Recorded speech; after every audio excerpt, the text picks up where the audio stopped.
Hello, everybody, and welcome to On the Safe Side, a monthly podcast hosted by the editors of Safety and Health Magazine, the official magazine of the National Safety Council.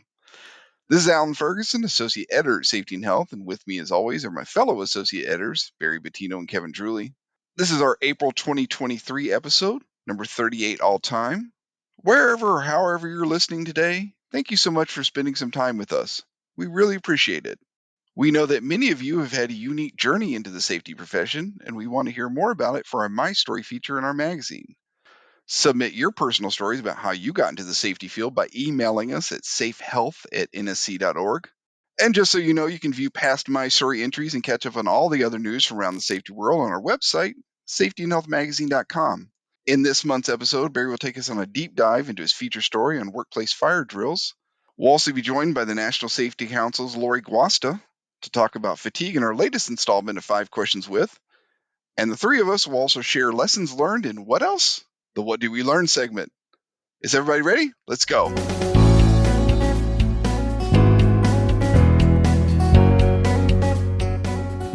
Each month here at On the Safe Side, we examine a feature from the latest issue of Safety and Health Magazine as part of our Deep Dive segment.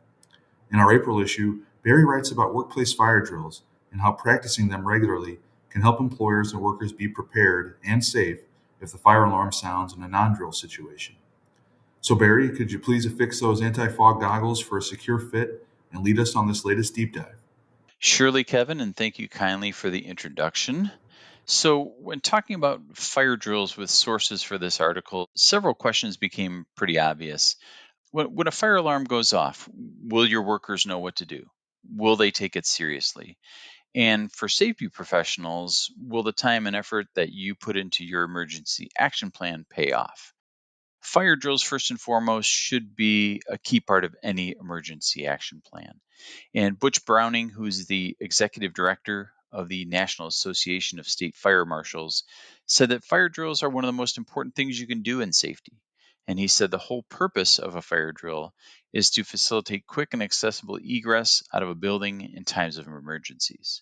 At Porter Pipe and Supply in suburban Chicago, Justin Sasson is the safety manager there, and he told me he conducts 2 fire drills a year, one announced and one unannounced. For the first drill, he lets everyone know a week in advance that it's coming via email at a certain time that day. In that email, he'll also share resources such as policies and procedures for fire drills, evacuation maps, and whatnot. And for the second drill, which he does not announce, except for a few key people in the organization, that day a local fire inspector will stop by and they'll run through the drill together. Now, whether these drills at your workplace are announced or unannounced, they have value to both workers and safety professionals. Now, they provide important opportunities for training and for workers to understand in an emergency situation what they need to do. And Sasson said, the preparedness is what saves the day. You want to make sure that everyone knows what to do if that situation were ever to occur. The process for preparing workers often begins from day one with onboarding. Sasson said that he shares a great deal of information with new employees, things such as the evacuation maps that we mentioned, designated meeting places outside the building, and various policy and procedure documents. And he does that so new workers will have a good base of knowledge. Now, does that mean everyone is immediately prepared on day one? No. In fact, Sasson said if he was a new employee, he might be a little unnerved if a fire alarm went off because he said, I might just be learning where the bathrooms are in my new workplace. I also spoke with Greg Harrington, who is a principal engineer at NFPA, the National Fire Protection Association, for this story. And Greg said going through the steps prior to an emergency, workers have to spend less time making decisions of what am I supposed to do when they're notified of an emergency. And the value in that is that it reduces response time. It'll lead to a more orderly, safer, and likely a more faster evacuation. What are some important considerations for safety professionals when it comes to fire drills? Well, there are many, Kevin, and one of the first and most important is having buy-in from company leadership and a culture of safety at your workplace.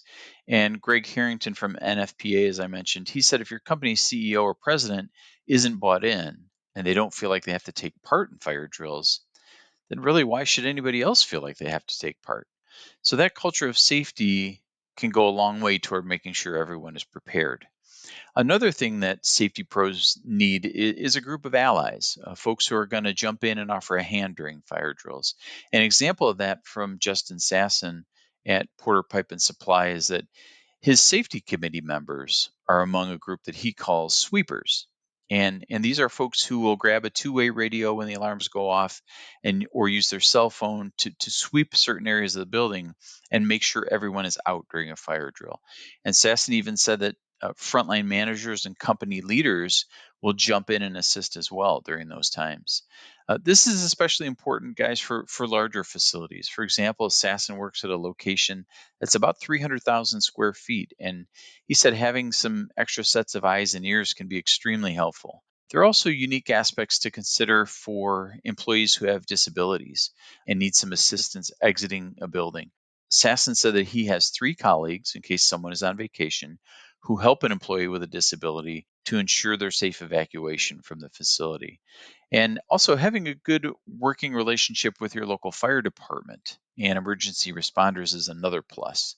Before he worked at NFPA, Greg Harrington was in the fire services, and he said there are a host of benefits for all parties involved in that relationship.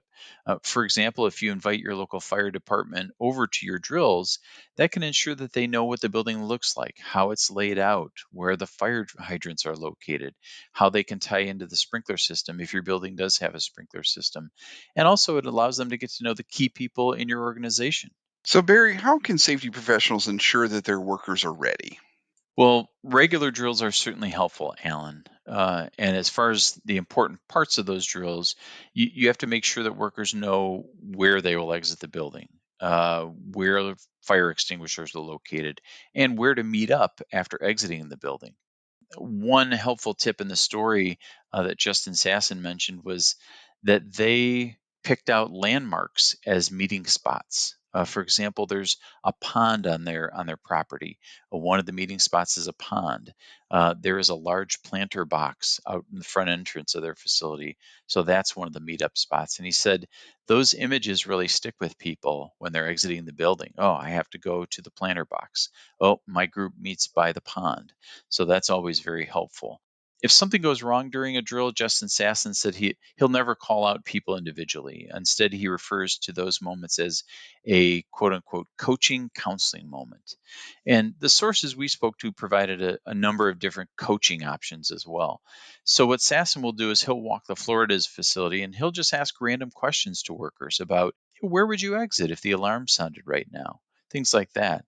Harrington suggests presenting some new scenarios during a fire drill, such as, let's say, putting an orange cone in front of one set of exit stairs, which blocks that path, and make sure workers find another egress option. When it comes to those different scenarios, that also applies to workers in different parts of your facility. So not only do you have office workers in cubicles in your company, you may also have employees who are working with chemicals, with machinery, operating a forklift, for example.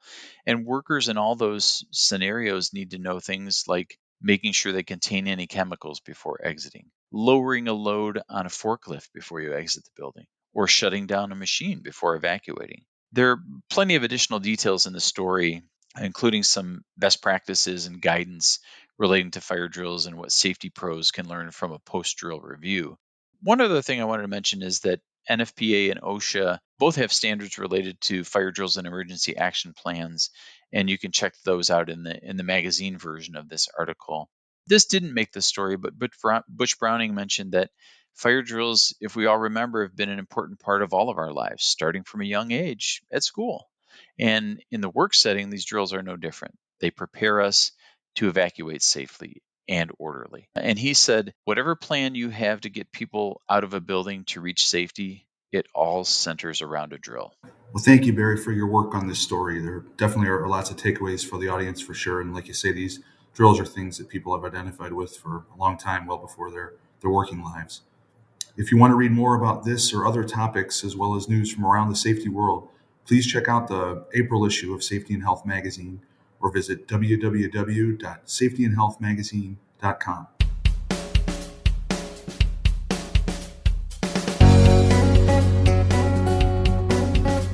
Every safety professional has a unique story. So what's yours? Safety and Health magazine wants to hear about your unique path into the occupational health and safety field for our My Story column. You can share your safety origin story by sending a submission to safehealth@nsc.org.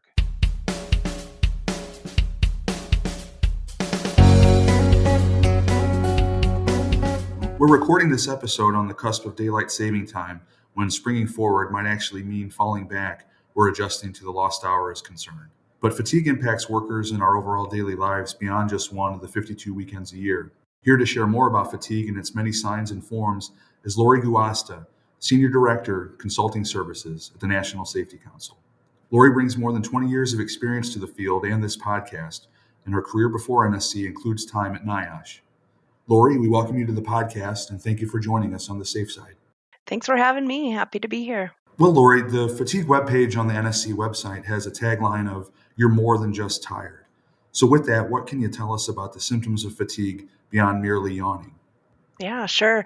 So first, there are many signs and symptoms of fatigue, and they actually look pretty similar to signs and symptoms of possible substance abuse. For fatigue and substance abuse, you can notice the signs on a spectrum from being fully alert to impaired to fully impaired. In terms of the physical signs of fatigue, the ones that you can notice more easily might include fidgeting or somebody rubbing their eyes, repeated yawning, even staring blankly. You might see some frequent and long blinks of the eye, or someone having trouble keeping their eyes open, for example. Even head nodding if folks are experiencing what they call micro sleeps from fatigue impairment. On the cognitive side, this is sometimes a lot more difficult to notice, but you might observe someone in a negative mood, not communicating as much or as they normally do. You might experience, even in yourself, an experience of lapse in memory, reduced attention, difficulty making decisions. There's some other signs and symptoms on the cognitive side related to a slowed reaction time, and in some cases, increased risk taking. But what's really important to remember is that signs and symptoms of fatigue are different for everyone, and no one is exempt. Fatigue affects everybody every day to some degree. We're all affected by fatigue, and many people describe fatigue as a non-static variable, meaning that it's different. It even affects the same person differently day to day. There's a lot of contributing factors here that impact our alertness that I'm sure that we'll get into in this conversation. But a few examples have to do with the quality of the sleep that we get, to the nutritional value of what we eat, our physical health, and other issues that we're dealing with day to day. And that's both at work and outside of work. Lori, can you tell us how fatigue impacts workplace safety and performance, as well as maybe safety during the commute to and from work each day? Oh, sure. Yeah. Fatigue definitely impacts workplace safety and performance at work. In fact, there's a really well-known study out of manufacturing in the late 90s. Researchers Dawson and Reed found that over it was about 17 or 18 hours awake, awake can produce effects similar to being past the legal blood alcohol content limit for driving. This study found that I think it was about 75% of employees had reported being awake for 18 consecutive hours the week before the study was conducted, and almost 30% of them had been reporting being awake for 21 hours. So this is equivalent to showing up to work under the influence of alcohol, right? So the impacts on workplace safety are really clear. Just like negative effects on our functioning from consuming alcohol, fatigue impacts employees by reducing their ability to function physically and mentally. For the workplace, fatigue leads to a decreased productivity, an increased risk of errors, and a higher risk for incidents. These impacts have been studied for decades now. Regarding commuting to and from work, this is really important to remember first that transportation related incidents are the leading cause of all workplace fatalities. Number one, across industries, right? It's how we show up, it's how we get to work and get home. Another research study conducted by the National Transportation Safety Board, or the NTSB, they looked at 10 years of investigations and found that 20% of accidents were related to fatigue, and approximately 40% of all highway crashes involved fatigued drivers. And I'm not sure if the NTSB continues to update these stats, but it's worth noting that the National Safety Council has been calculating traffic fatality estimates for 100 years, literally since 1913. And this historical data can be found via Injury Facts, which is hosted on the NSC website.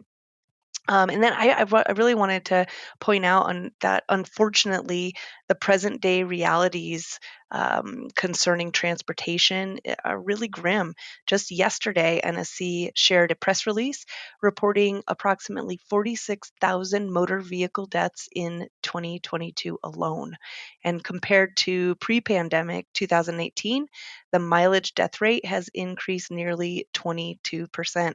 It is a huge risk, and driving tired, obviously, or fatigued from other sources have pretty detrimental potential impacts. So this is something I have experience with in a prior job. How is fatigue risk accelerated or different for night shift workers or workers who are on an extended or non-traditional schedule? Yeah, sure. This is a really important factor in studying fatigue as well. Work schedules is considered a primary risk factor, actually, for fatigue. Working more than 12 hours a day or 60 hours a week is associated with up to a 37% increased chance of an injury. And that's really important because a lot of our manufacturing facilities or mining operations or construction sites, that's pretty normal to work a 12-hour day or 60 plus hours. You might even think of professional services, office workers who, or folks working from home are typically spending upwards of 60 hours a week nowadays. And so thinking about that increased chance of an injury is pretty important. Now, night shifters or folks who work rotating shifts, they experience the highest risk for fatigue related incidents at work. They have the toughest time regulating their internal body clock due to that change in exposure to daylight. That's what our circadian rhythm depends on, right? That exposure to light. It takes a while for our bodies and our brains to adjust. And so, what happens to folks that are working nights or rotating shifts is something called a circadian desynchronization. It's a fancy word, but it's essentially this feeling similar to jet lag. And some folks can feel that every week, every time they try to get back on a new schedule, or sometimes if they don't have enough rest period in between their next shift starting, it's hard to shake that feeling. We accumulate this feeling of sleep debt, they call it, and what's most important to mitigate that risk is to ensure an adequate recovery time or rest time or time off before returning to work for the next shift. There's another risk factor for folks working non traditional schedules, like you asked, and this really has to do with the start time of a shift. So, even for day shifters, we all experience these natural dips in our circadian rhythm. So, it's really important for employers to schedule shifts and especially high risk tasks appropriately so they can avoid the negative impacts of fatigue that are naturally occurring, right?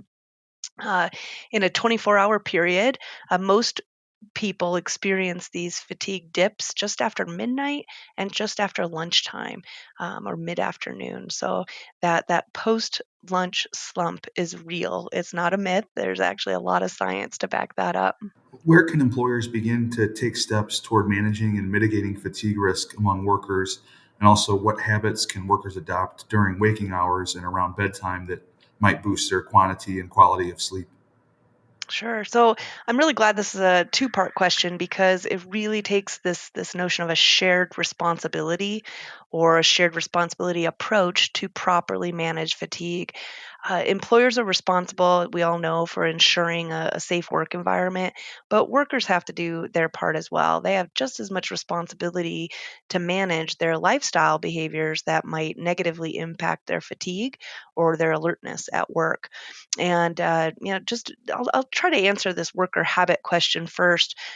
Just in terms of lifestyle choices, these present themselves as risk factors, and workers are responsible for monitoring or managing their use of caffeine, alcohol, or other drugs, whether prescription or not, the physical activity level that they engage in, their sleep habits, or even hobbies that might keep them up late at night, for example. And I appreciate this podcast is taking place right around daylight savings, and I've got some clients on the West Coast that I think in the fall, when it stays a little lighter longer, folks are inclined to go hunting or fishing, or spend time in the early evening into the late evening that might be impacting their ability to show up fit for work the next day or for their next shift.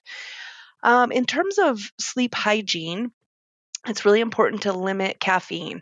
Now, some folks rely on too much coffee, and the recommended intake a day is only 300 milligrams. So that's about 3 cups of coffee. And the earlier in the day that you can consume your caffeine, the better. It takes a while for our bodies to metabolize both caffeine and alcohol.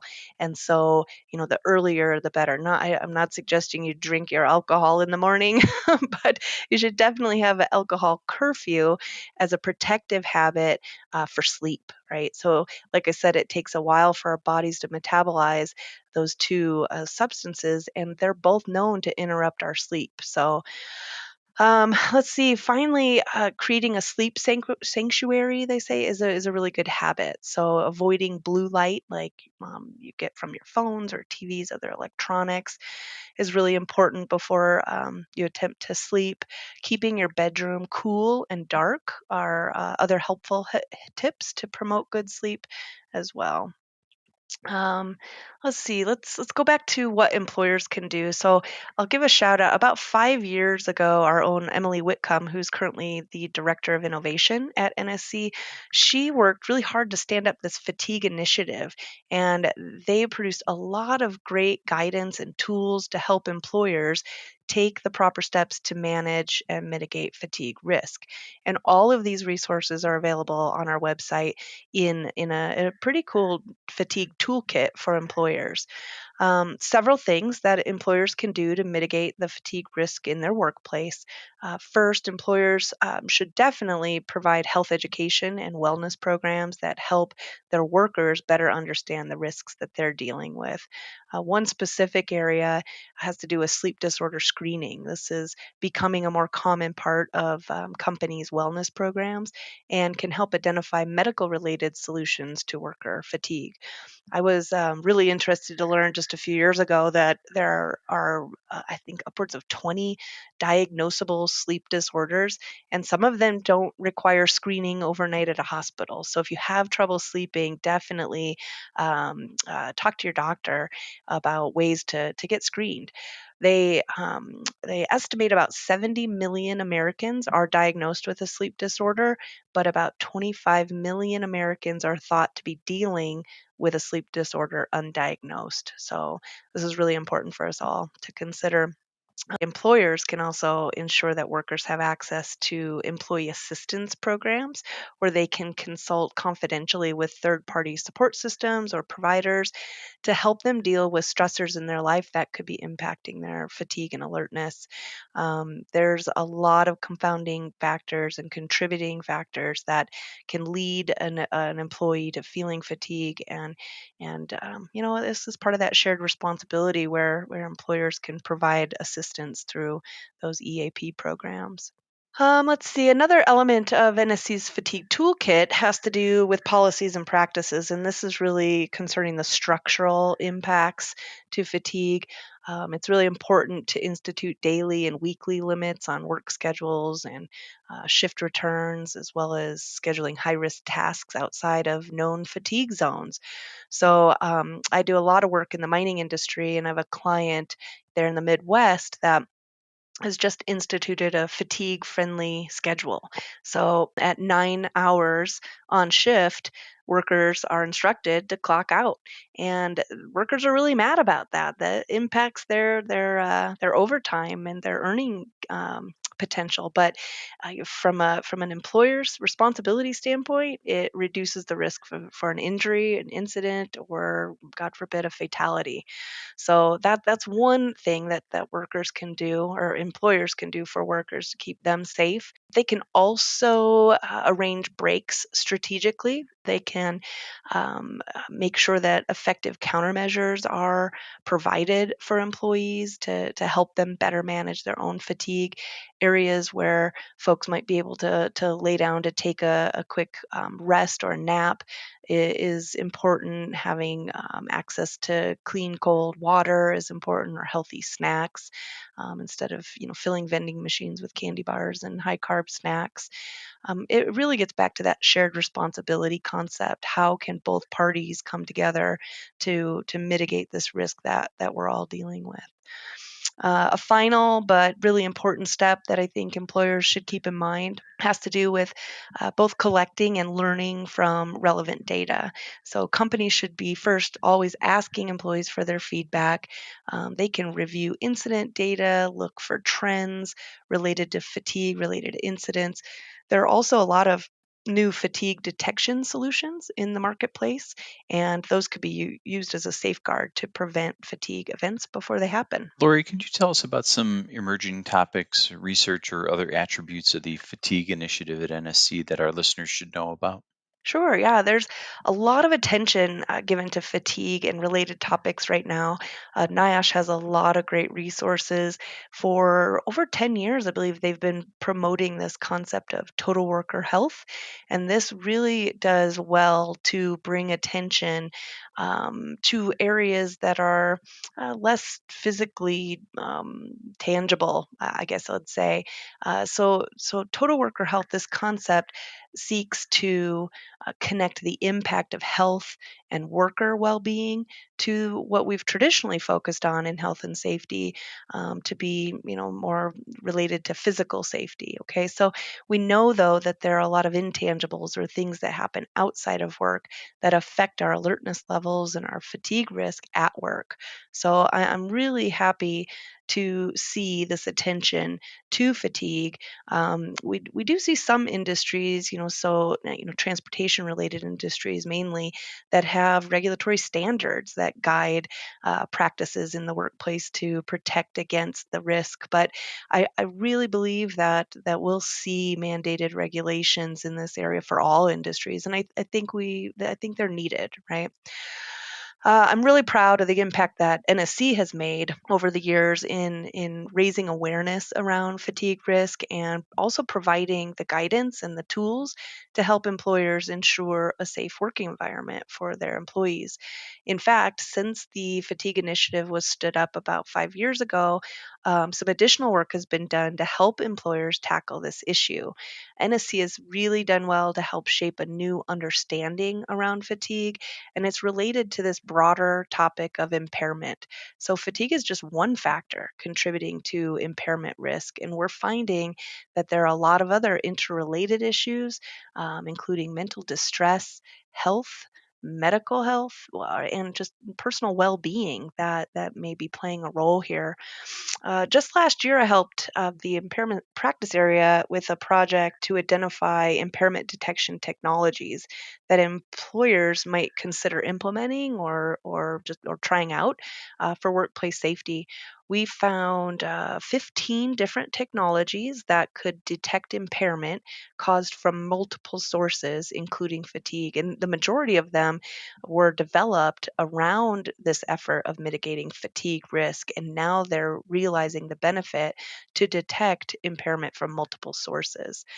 NSC also has a Work to Zero initiative It's a fatality prevention initiative focused on the use of safety technology to save lives at work. So, through that initiative, we have lots of tools and other resources to assist companies in their journey to implement safety technology to save lives at work. Finally, if I've got to give a personal plug, if employers need a higher level of assistance, NSC's consulting services, which I help to lead now, can help. We can help companies develop a formal fatigue risk management system or integrate mitigation strategies into an existing system. We can even help companies pilot or implement one of those fatigue or impairment detection technologies. There's really a lot of ways that both employers and employees can work together to mitigate this risk that we're all dealing with. And in our current state of work, I think it's really important that we do. Well, thank you once more, Lori, for sharing your knowledge and expertise on this topic. Certainly a lot of great takeaways for folks listening. Thanks for being our guest. Yeah, thanks for having me. It was great.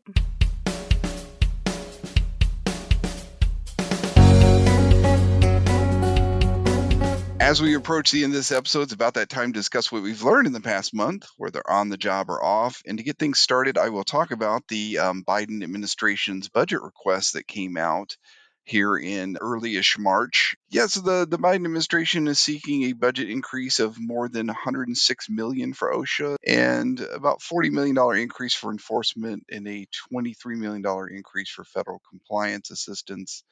The administration also wants about 142 additional OSHA inspectors. So, to give a little bit of education, when the president comes out with a budget request, it's basically a wish list or kind of showing the administration's priorities. And given that this is a divided Congress, I highly doubt they're going to get anywhere near that amount of money. So, how about you, Barry?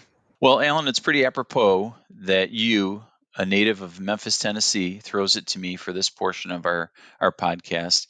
What I'm going to talk about is a story I wrote for safetyandhealthmagazine.com, and that is the New York City Department of Buildings did a really unique set of PSA videos about construction falls. And they're really unique because they took a little bit different tone, kind of a fun tone with them. For example, there in one video there are two construction workers during a New York Fashion Week type photo shoot, walking down a runway with correct personal protective gear on. There's also, for my friend Alan from Memphis, a video featuring Elvis, an Elvis impersonator. And during the video, the Elvis impersonator attempts to put on a fall protection harness. He can't quite get it right, and then he's asked to leave the job site by the supervisor because he does not have the required safety training card for city job sites in New York. And the site supervisor, as Elvis is walking away, says, Elvis has left the building. So one more thing to add is my mom was a huge Elvis fan and listened to a lot of Elvis when I was a kid. And I would say my favorite Elvis song would be Suspicious Minds. So Kevin, as I throw it to you, tell me your favorite Elvis song before you tell me what you learned this month. Well, thank you. Thank you very much. It would be remiss to not do that if we're going to take the discussion this way. At any rate, my favorite would be All Shook Up, which also is maybe not my favorite item on the list at Ted Drew's, an iconic ice cream place, or frozen custard, I should say, for any St. Louisans listening. But it's awfully tasty. It's called the All Shook Up, and it's custard and then Reese's peanut butter cups and bananas, which we all know is a favorite. Maybe not Reese's, but peanut butter and banana is certainly a favorite of Elvis's. I know we're going to throw it to Alan for his reaction after I share what I learned, but real briefly, we'd be remiss to not talk about Elvis, which I don't think we've done in the 3+ years of this podcast, and not mention our fine editor, Melissa Raminsky, who is a very big Elvis fan. So we'll be interested. I'm sure we'll poll her and we can get back to you listeners on her favorite Elvis song. At any rate, what I learned has to do with some things afoot with FAA, the Federal Aviation Administration, had a news alert about a letter that Acting Administrator Billy Nolan had recently sent to laser manufacturers and distributors, just as there's been quite the surge of incidents in which pilots can be distracted or temporarily blinded when lasers are pointed in or on aircraft. in 2006, which I guess is farther back than we might care to think or admit. But that year, there were 384 such incidents that the agency had reported. But in 2022, there were a little bit less than 9,500, and that was after an all-time high 9,700 plus in 2021. So the letter from Nolan it reminds folks that this can be a federal crime. There's an accompanying video that says this offense can result in fines up to $250,000 or up to 5 years in jail. So again, there's a passage that just says lasers might seem like a toy or an office tool or a game, but they can incapacitate pilots and put thousands of passengers at risk every year. Well, Alan, you've already shared what you learned, but how about you and the King? What's your favorite Elvis song? I'd have to go with Suspicious Minds too, but I also like CC Rider. And I was just thinking that blue suede shoes are probably not the safest on the work site, so don't wear those. Even if you're the king. Is there something important that you learned this month? Share it with us via email at safehealth@nsc.org. Well, we're nearing the end of this episode, but before the official bona fide conclusion and outro, had a brief reflection that I wanted to share. And I thank Barry and Alan and aforementioned Melissa and Jen Yario, our managing editor, just for giving this legs on this platform and suggesting the podcast for it. Wanted to share a reflection just about a relationship with now a late CSP who some of our listeners may know and might be a familiar face at various trade shows. So appreciate your time and for everybody listening. So certified safety professional Amy Stewart and I began following one another on Twitter before connecting through a more primitive means. Do you remember postcards? Amy did, and her choice to sporadically send me one from her Mount Vernon, Ohio home around the holidays years ago still brings delight. For many falls thereafter, we found one another after opening session of the NSC Safety Congress and Expo to say hello. Even in a sea of thousands, the pursuit proved rather easy. Amy, who long engaged with the National Safety Council's Transportation Safety Division, usually sat in the front row. Her presence at each show and around the occupational safety world will now endure in spirit. Amy, 65, died at her home in October after a short illness. The sad news reached my mailbox in February, courtesy of a letter from a friend of Amy. I'll miss my association with Amy, no question, but in the tradition of our last face-to-face encounter and its unexpected parting gifts, aspire to keep the essence going. Early in the COVID-19 pandemic, a college professor with whom I've remained in touch wrote about a baseball beat writer who I grew up reading. The story of the beat writer's penchant for penning postcards while traveling around North America inspired me on multiple levels. This, coupled with a high school classmate's social media post about still staying close with his kindergarten teacher, sent me into writing. Whether by letter or postcard, I sought to swat away the disconnectedness of the pandemic, one stamp at a time. I didn't get the opportunity to tell Amy of this hobby until September, when we reconnected at the 2022 NSC Congress and Expo in San Diego. She smiled at the story and my recollection of her holiday postcard, which showed horses and other features of her home. She then reached into her bag to offer a handful of postcards adorned with the American flag. That day, I found a mailbox near the hotel to see whether one of Amy's old glories could beat her back to Central Ohio. That week, I met the baseball beat writer in question on the hotel elevator. He was in town to cover a series at Petco Park in San Diego, and I'd returned from a souvenir shop to buy what else? Postcards. It all seemed serendipitous then, but learning about Amy's death reinforced the power of relationships, even those that we might only revisit occasionally. Human connection is a vital fuel that can boost worker engagement and performance. Are there challenges to recreating camaraderie amid the expansion of remote work and hybrid office environments? Of course, but employers still try. Some aim to channel water cooler talk and laughter by being more conversational during portions of virtual team meetings. Others organize virtual trivia nights, escape rooms, or related activities. The proverbial old school remains in session too. Well before our phone cameras processed photos by the second and 140 characters were king, there was volleying communication via the Pony Express. It may be outdated, but it still is effective. The late Amy Stewart, CSP, bears proof.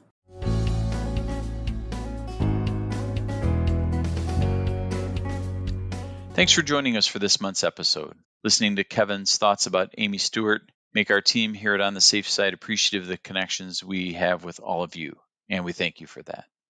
If you'd like to share some feedback, you can email us at safehealth@nsc.org. We'd also appreciate you rating and reviewing this podcast.